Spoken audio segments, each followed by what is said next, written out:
করদাতার যাত্রা শুরু হয় ভ্যাট নিবন্ধনের মাধ্যমে। একজন করদাতা দুইভাবে নিবন্ধন নিতে পারে। প্রথমত কেন্দ্রীয় নিবন্ধন এবং পৃথক নিবন্ধন। পৃথক নিবন্ধন যে কোনো করদাতা ইচ্ছা করলেই নিতে পারে, কিন্তু পৃথক নিবন্ধন কেন্দ্রীয় নিবন্ধন নিতে হলে 3টি শর্ত পূরণ করতে হয়। প্রথম শর্ত, একই ব্যক্তি হতে হবে।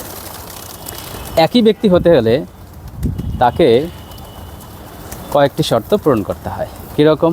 ধরেন আব্দুর রহিম, তার দুটি প্রতিষ্ঠান আছে, এক্স এন্টারপ্রাইজ এবং ওয়াই এন্টারপ্রাইজ। তাহলে এই দুটি প্রতিষ্ঠান দুই নামে থাকায় এটি একই ব্যক্তি হিসেবে বিবেচিত হবে না।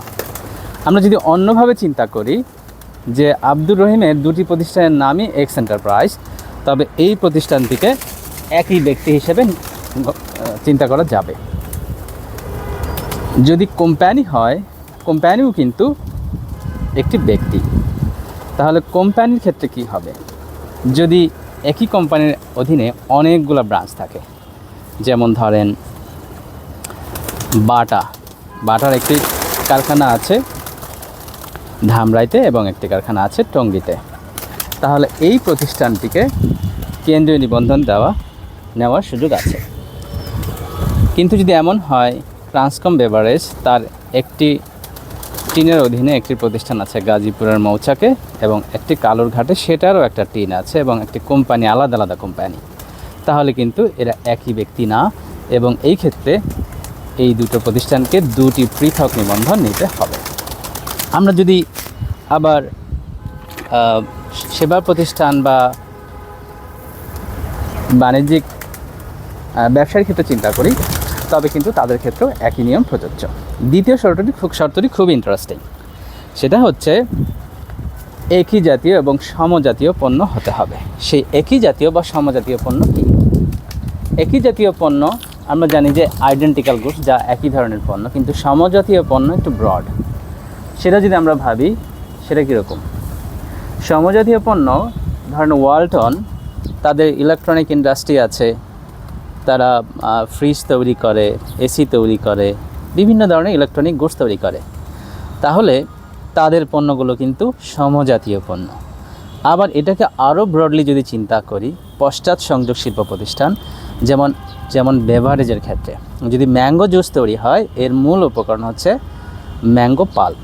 ধরে নিলাম একটি ম্যাঙ্গো পাল্পের ইন্ডাস্ট্রি হচ্ছে চাঁপাইনবাবগঞ্জ, তাহলে চাঁপাইনবাবগঞ্জে একটি ম্যাঙ্গো পাল্পের ইন্ডাস্ট্রি আছে এবং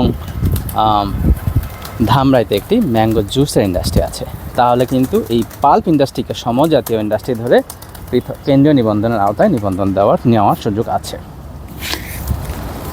কিন্তু যদি সেবা প্রদানকারী প্রতিষ্ঠান হয়, যেমন সুলতান ডাইন, ফখরুদ্দিন বিরিয়ানি, তারা তাদের প্রত্যেকটি শোরুমে কিন্তু একই ধরনের খাবার পরিবেশন করে থাকে, তাহলে এগুলোকে কিন্তু সমজাতীয় প্রতিষ্ঠান হিসেবে গণ্য করা যাবে। থার্ড সেটি খুবই মজার, সেটা হচ্ছে কম্পিউটার সিস্টেমে, অর্থাৎ অটোমেশন সিস্টেমে সমস্ত হিসাব রক্ষণ রাখতে হবে, অর্থাৎ সফটওয়্যার বেসড অটোমেশন সিস্টেম। সেটা কীভাবে? সেটা হলো প্রত্যেকটি ব্রাঞ্চের বা প্রত্যেকটি ইন্ডাস্ট্রি বা প্রত্যেকটি সেবা প্রতিষ্ঠানের তথ্য যে কোনো ব্রাঞ্চ থেকে বা যে কোনো জায়গা থেকে অনলাইনে দেখা যাবে। এইটাকেই বলা হচ্ছে সফটওয়্যার ভিত্তিক অটোমেশন সিস্টেম। কেন্দ্রীয় নিবন্ধনের সুবিধা কী? কেন্দ্রীয় নিবন্ধনের সুবিধা হচ্ছে যে যদি কোনো ব্যক্তি এক ব্রাঞ্চ থেকে অন্য ব্রাঞ্চে পণ্য হস্তান্তর করতে চায়, তাহলে সে কর প্রদান ছাড়াই কিন্তু এক ব্রাঞ্চ থেকে আরেক ব্রাঞ্চে ট্রান্সফার করতে পারে।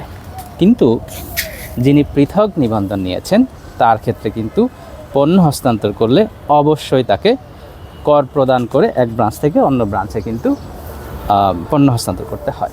এখন প্রশ্ন হলো যে কোন ব্রাঞ্চে উনি কেন্দ্রীয় নিবন্ধন নেবেন?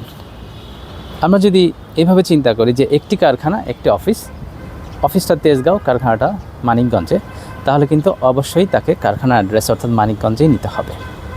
কিন্তু যদি এমন হয় যে দুটো কারখানা, একটি অফিস, একটা কারখানা মানিকগঞ্জ, একটা চাঁপাইনবাবগঞ্জ, আর অফিসটা হচ্ছে তেজগাঁও। তাহলে যদি উনি তেজগাঁও অফিসে যদি কেন্দ্রীয় হিসাব সংরক্ষণ করেন, তাহলে কিন্তু তেজগাঁতেই উনি নিতে পারবেন। সেবা প্রতিষ্ঠানের ক্ষেত্রেও একই পদ্ধতি। ধরে নিলাম ফখরুদ্দিন বিরিয়ানি বা হচ্ছে সুলতান ডাইন, তাদের বিভিন্ন জায়গায় আউটলেট আছে, যেমন গুলশানে আছে, ধানমন্ডিতে আছে, বেইলি রোডে আছে। এখন যদি এমন হয় যে গুলশানে উনি কেন্দ্রীয়ভাবে সব তথ্য হিসাব রক্ষণ উনি সংরক্ষণ করেন, তাহলে গুলশানেই উনি কেন্দ্রীয় নিবন্ধন নিতে পারবেন। নিবন্ধন দুটো বিষয়ের উপরে নির্ভর করে।